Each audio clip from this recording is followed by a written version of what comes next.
మనం విశ్వసనీయతతో చేసిన రాజకీయాలు కూడా ఎక్కడికి పోలేదు. ప్రజలకు మళ్ళీ దగ్గరయ్యే కార్యక్రమాలు, ప్రజలకు తోడుగా ఉండే కార్యక్రమాలు, ప్రజల తరపున పోరాటం చేసే కార్యక్రమాలు కూడా జరుగుతాయి. అసెంబ్లీలో బహుశా మనం చేయగలిగింది తక్కువే ఉంటుంది. ఎందుకంటే మనకు వచ్చిన సంఖ్యాబలం కూడా చాలా తక్కువే. పైగా కౌరవ సామ్రాజ్యం లేకపోతా ఉన్నాం. ఏకంగా స్పీకర్ పదవికి తీసుకోబోయే వ్యక్తి ఎంత సిగ్గు లేకుండా సోషల్ మీడియాలో వైరల్ అవుతా ఉంది. వాళ్ళు మాట్లాడుతూ ఉన్న మాట. ఒకడంటాడు జగన్ ఓడిపోయాడు, ఇంకా చనిపోలేదు అని ఒకడు అంటాడు, ఇంకా చావలేదు అని ఒకడు అంటాడు, ఇంకొకడు అంటాడు చచ్చేదాకా కొట్టాలి అని ఇంకొకడు అంటాడు.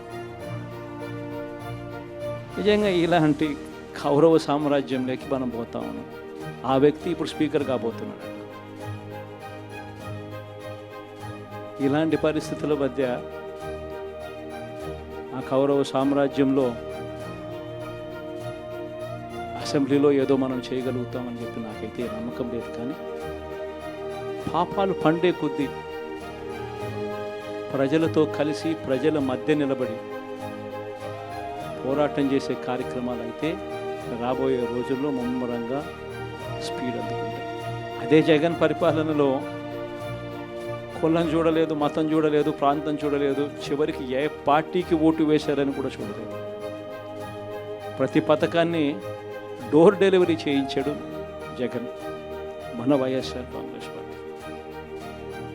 కానీ ఈరోజు కేవలం వాళ్ళ పార్టీకి ఓటు వేయలేదు అన్న ఒకే ఒక్క కారణంతో ఏకంగా మనుషులను కొడతా ఉన్నారంటే, ఆస్తులను ధ్వంసం చేస్తూ ఉన్నారు అని అంటే, ఓటు వేయని వారిని అవమానిస్తూ ఉన్నారు అని అంటే, నిజంగా ప్రతి గ్రామంలోనూ ఇంత అన్యాయంగా వ్యవహరిస్తున్నారు అని అంటే, శిశుపాలని పాపాలు పండడం చాలా వేగంగా పడతా ఉన్నాయి పాపాలు పడ్డే కార్యక్రమాలు.